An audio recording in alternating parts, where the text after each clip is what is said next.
Good morning, my dear students. നമ്മൾ American war of independence, French റെവല്യൂഷനും discuss ചെയ്തു. ഇനി നമുക്ക് ആ ചാപ്റ്ററിൽ തന്നെ നെക്സ്റ്റ് ടോപ്പിക്ക് വരുന്നത് റഷ്യൻ റെവല്യൂഷനാണ്. അതിനെക്കുറിച്ച് ഡീറ്റെയിൽഡ് ആയിട്ട് നമുക്ക് ഡിസ്കസ് ചെയ്യാം. റഷ്യൻ റെവല്യൂഷൻ്റെ കോസസ് ആണ് ഫസ്റ്റ് പറയുന്നത്. കോസസ് മീൻസ് റീസൺസ്, എന്താണ് കാരണങ്ങൾ. ക്വസ്റ്റ്യൻ നമുക്ക് ഇങ്ങനെ ചോദിക്കാം, the circumstances that led to the Russian revolution. അപ്പോൾ അതിൽ കോസസ് എന്തൊക്കെയാണ് വരുന്നത്? Oppressive rule and backwardness of the country and misery of the people. അതായത് അടിച്ചമർത്തുന്ന ഭരണവും രാജ്യത്തിൻ്റെ പിന്നോക്കാവസ്ഥയും ജനങ്ങളുടെ ദുരിതവും. ഇതാണ് മെയിൻ ആയിട്ടുള്ള റീസൺ, റഷ്യൻ റെവല്യൂഷൻ്റെ മെയിൻ ആയിട്ടുള്ള റീസൺ. ഇത് കൂടാതെ നമുക്ക് കാണാം, farmers and factory workers in Russia lead A tragic life under the autocracy of Tsarist emperors who ruled Russia. Sir എന്ന് പറയുന്നത് ആരാണ്? അവിടുത്തെ റഷ്യയിലെ കിങ്ങിൻ്റെ പേരാണ് സാർ. TZAR, sir. സാറിൻ്റെ കീഴിൽ, അതായത് സാർ സ്വച്ഛാധിപതിയായിരുന്നു. അപ്പോൾ അവരെന്താണോ ഉദ്ദേശിച്ചത് അതാണ് അവർ നടത്തിക്കൊണ്ടിരുന്നത്. സ്വന്തം ഇഷ്ടപ്രകാരം ചെയ്യുന്നതാണ് സ്വച്ഛാധിപതി. ഓക്കെ, അവരുടെ കീഴിൽ എന്തായിരുന്നു? ഫാമേഴ്സിനും ഫാക്ടറി വർക്കേഴ്സിനും ഒക്കെ ഒരു ട്രാജിക് ലൈഫാണ് ഉണ്ടായത്. ആൻഡ് നെക്സ്റ്റ് പോയിന്റ് പറയുന്നത്, low agricultural production effect the farmers income. Moreover landless farmers had to pay huge tax. അവർക്ക് വലിയ പ്രൊഡക്ഷനൊന്നും, അവർക്ക് കൃഷി ചെയ്തിട്ട് വലിയതായിട്ടൊന്നും കിട്ടുന്നില്ലെങ്കിലും അവർ പിന്നെയും ടാക്സ് അടിക്കേണ്ടി വന്നു. That is another reason. Though Russia was rich in natural resources, their industrial production was mere. It was foreigners who controlled majority of the countries that existed there. അവർക്ക് ഒരുപാട് resources ഉണ്ട്. ആ റിസോഴ്സസ് ഒക്കെ control ചെയ്യുന്നത് ഫോറിനേഴ്സാണ്. അതും വേറൊരു കാരണമായി. അപ്പം ബെനിഫിറ്റൊന്നും അവർക്ക് കിട്ടുന്നില്ല. ബെനിഫിറ്റൊക്കെ ഫോറിനേഴ്സാണ് കൊണ്ടുപോകുന്നത്. ഈ റിസോഴ്സ് കൊണ്ട്, നാച്ചുറൽ റിസോഴ്സ് കൊണ്ട് അവർക്ക് വലിയ ബെനിഫിറ്റ് ഇല്ല. അതും അവരെ വളരെയധികം ബുദ്ധിമുട്ടിലാക്കി. And defeat and disgrace of Russia Japanese war. Russo Japanese വാറിലെ പരാജയവും അപമാനവും അത് വേറൊരു കാരണമാണ്. പിന്നെ റവല്യൂഷൻ 1905 അവരുടെ ഒരു റവല്യൂഷൻ നടന്നിരുന്നു. അതിൽ അവർക്കൊരു വിജയം കണ്ടിരുന്നു. അപ്പം ഇനിയും നമ്മൾ പ്രൊട്ടസ്റ്റ് ചെയ്താൽ നമുക്ക് ഇനിയും വിജയം കിട്ടും എന്നുള്ള ഹോപ്പും അവർക്കുണ്ടായിരുന്നു. അപ്പോൾ hope given by the revolution of 1905. These all are the reasons for the Russian revolution. ഇനി നമുക്ക് ഏതൊക്കെയാണ് thinkers or writers? Maxim Gorky, Leo Tolstoy, Ivan Turgenev, Anton Chekhov, Karl Marx, Frederick Engels. ഇവരൊക്കെ റഷ്യൻ റെവല്യൂഷനിൽ, അപ്പോൾ match the ഫോളോയിങ്ങിലൊക്കെ വരാൻ chance ഉണ്ട്. അവരുടെ പേരൊക്കെ ഒന്ന് ഓർത്തിരിക്കുക കേട്ടോ. ഇനി നമ്മൾ മനസ്സിലാക്കേണ്ടത്, മാർക്സിസ്റ്റ് ഐഡിയോളജി വെച്ചിട്ട് social democratic workers party form ചെയ്യാണ്. അത് പിന്നെ സ്പ്ലിറ്റ് ആവുകയാണ്. മെൻഷെവിക്സ് ആൻഡ് ബോൾഷെവിക് എന്ന് പറഞ്ഞിട്ട് രണ്ട് ഗ്രൂപ്പായിട്ട് തിരിയാണ്. മെൻഷെവിക് മൈനോറിറ്റി ഗ്രൂപ്പാണ്.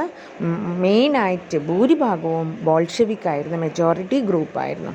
ദ മെയിൻ ലീഡേഴ്സ് ഓഫ് ബോൾഷെവിക്കിൻ്റെ, അതായത് മെജോറിറ്റി ഗ്രൂപ്പിൻ്റെ ലീഡേഴ്സ് എന്ന് പറയുന്നത് ലെനിനും ട്രോട്സ്കിയുമാണ്. മെൻഷെവിക്കിൻ്റെത് അലക്സാണ്ടർ കെരൻസ്കിയാണ്. അപ്പോൾ അതും നമുക്ക് ഒരു വൺ വേർഡ് ക്വസ്റ്റ്യൻ ആയിട്ട് ചോദിക്കാവുന്നതാണ്. അങ്ങനെ ഈ workers organisations called soviets formed all over Russia to conduct strikes. When the strikes gained massive strength, emperor was compelled to form legislative assembly called Duma. ഇവിടുത്തെ legislative assemblyക്ക് പറയുന്നത് ഡ്യൂമ എന്നാണ്. ഈ Duma വെറുതെ name സേക്കിന് മാത്രമാണ്. അപ്പം ഡ്യൂമ പറയുന്നതോ legislative assembly പറയുന്നതോ അംഗീകരിക്കാൻ സാറിന് മടിയായിരുന്നു. So what he did, ignoring the protest from Duma, Nicholas second, then that is Tsar, decided to participate in the First World War. And first world വാറിൽ പങ്കെടുത്തു. ഡ്യൂമ പറയുന്നത് കേൾക്കാതെ തന്നെ ഫസ്റ്റ് വേൾഡ് വാറിൽ പങ്കെടുക്കുകയും a lot of Russian soldiers were killed in this war. കുറേ soldiers മരണപ്പെടുകയും ചെയ്തു. ഇനി നമുക്ക് മെയിൻ ഇവൻറ്റ്സ് എന്ന് പറയുന്നത്, റഷ്യൻ റവല്യൂഷൻ്റെ മെയിൻ ഇവൻറ്റ്സ് ആയിട്ട് പഠിക്കേണ്ടത് ഫെബ്രുവരി റവല്യൂഷനും അതായത് മെൻഷെവിക് കണ്ടക്ട് ചെയ്ത ഫെബ്രുവരി റവല്യൂഷൻ അണ്ടർ അലക്സാണ്ടർ കെറൻസ്കീൻ്റെ കീഴിൽ നടന്ന ഫെബ്രുവരി റവല്യൂഷനും ഒക്ടോബർ റവല്യൂഷനുമാണ്. അതിലാണ് സാറിന് ഓവർത്രോൺ ചെയ്തിട്ട് ഒരു പുതിയ ഫോം ഓഫ് ഗവൺമെൻറ് വരുന്നത്. അപ്പോൾ അതെന്താണെന്നുള്ളത് നമുക്ക് ഡീറ്റെയിൽഡ് ആയിട്ട് നോക്കാം. So February revolution. Food shortage became severe by 1917. Thousands of women marched along the streets of Petrograd on 8 March 1917, clamoring for bread. The workers organized protest march in Petrograd. അപ്പോൾ 1917 കൂടിയിട്ട് ഭക്ഷ്യക്ഷാമം രൂക്ഷമായി. സ്ത്രീകളെല്ലാവരും സ്ട്രീറ്റിൽ ഇറങ്ങിയിട്ട് ഭക്ഷണത്തിന് വേണ്ടിയിട്ട് സ്ലോഗൻ മുഴക്കി. Okay, the workers organized protest march in Petrograd. Though the soldiers clashed with the demonstrators in the beginning, later they joined with the workers. Soldiers ആദ്യമൊക്കെ സാറിൻ്റെ കീഴിൽ അല്ലെങ്കിൽ കിങ്ങിൻ്റെ അണ്ടറിലാണെങ്കിൽ കൂടിയിട്ടും പിന്നീട് അവർ വർക്കേഴ്സിൻ്റെ കൂടെ ജോയിൻ ചെയ്യുകയാണ് ചെയ്തത്. It was a tragic experience during the First World War that induced them to do so. അപ്പം ഫസ്റ്റ് വേൾഡ് വാറിന് അവർക്കുണ്ടായ ഒരുപാട് സോൾജേഴ്സ് കൊല്ലപ്പെട്ടു. ആ അനുഭവം വെച്ചിട്ടാണ് അവർ വർക്കേഴ്സിൻ്റെ കൂടെ കൂടിയത്. And the workers captured Petrograd and Nicholas second was thrown out of power. അങ്ങനെ ഫെബ്രുവരി റവല്യൂഷനോട് കൂടിയിട്ട് നിക്കോളാസ് സെക്കൻഡ് ആയിരുന്നു സാർ അല്ലെങ്കിൽ കിങ് ഓഫ് റഷ്യ. അപ്പം അദ്ദേഹത്തിനെ ത്രോൺ ഔട്ട് ചെയ്യുകയാണ് ചെയ്യുന്നത്. Provisional government was formed under Alexander Kerensky, the Menshevik leader. Menshevik ലീഡറിൻ്റെ കീഴിൽ ഒരു പ്രൊവിഷണൽ ഗവൺമെൻറ്, താൽക്കാലികമായിട്ടുള്ളൊരു ഗവൺമെൻറ് ഉണ്ടാവുകയും since the Russian calendar was a few days behind the international calendar, this revolution that took place in March came to be known as February revolution. ഇനി നമുക്ക് October revolution എന്താണെന്ന് മനസ്സിലാക്കാം. അപ്പം നിങ്ങൾ ഫെബ്രുവരി റെവല്യൂഷൻ്റെത് എന്താ മനസ്സിലാക്കേണ്ടത്? മെൻഷെവിക് ആയിരുന്നു ഇത് നടത്തിയത്, അലക്സാണ്ടർ കെറൻസ്കീൻ്റെ കീഴിലായിരുന്നു. ഈ റിവല്യൂഷനോട് കൂടിയിട്ട് നിക്കോളാസ് സെക്കൻഡ് റഷ്യയിലെ സാറായിരുന്ന നിക്കോളാസ് സെക്കൻഡിനെ ത്രോൺ ഔട്ട് ഓഫ് പവർ. അതാണ് മെയിനായിട്ടുള്ള ഇവൻറ്റ് ഫെബ്രുവരി റെവല്യൂഷന് നടന്നത്. ഇനി October revolution. The group of soviets did not approve the provisional government. Vladimir Lenin, who had been in Switzerland, came to Russia and strongly opposed the provisional government. ഈ ഉണ്ടായിരുന്ന provisional ഗവൺമെൻറ്റിനെ Lenin അംഗീകരിച്ചിരുന്നില്ല. അതിൽ group of soviets അംഗീകരിച്ചിരുന്നില്ല. He argued that entire power should be transferred to the Soviets if they were realize the aim of the revolution. The Bolshevik and the Soviets supported him.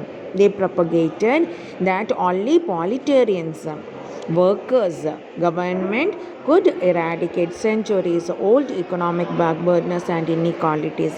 They put forward several demands. Bolshevik കുറേ demands അവർ put forward ചെയ്തു. That is withdraw Russia from first world war, seize the land own by the lords and distribute them among the farmers, make factories public property, ഇങ്ങനെയൊക്കെ കാര്യങ്ങൾ demand ചെയ്തു. അങ്ങനെ in October 1917 Bolshevik organised and armed rebellion against the provisional government. ഇപ്പോൾ മെൻഷെവിക്കിനെതിരായിട്ട് Bolshevik organise ആവുകയാണ് ചെയ്യുന്നത്. Kerensky fled from the country and Russia came under the Bolshevik. അങ്ങനെ ബോൾഷെവിക്കിൻ്റെ കയ്യിലേക്ക് മെൻഷെവിക്കിലെ അലക്സാണ്ടർ കെറൻസ്കി നാട് വിട്ടു പോവുകയും റഷ്യ ബോൾഷെവിക്കിൻ്റെ കീഴിലേക്ക് മാറുകയുമാണ് ചെയ്യുന്നത്. This event through the Bolshevik attained power.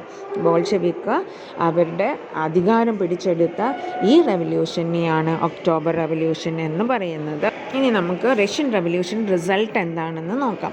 Russia withdraw from the first world വാറിൽ നിന്നും അവർ വിഡ്രോ ചെയ്തു.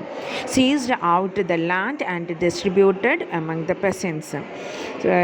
ലാൻഡ് ഭൂമികളൊക്കെ ഓരോരുത്തരിൽ നിന്നും പിടിച്ചെടുത്തിട്ട് പെസൻസിന് ഡിസ്ട്രിബ്യൂട്ട് ചെയ്ത് കൊടുത്തു.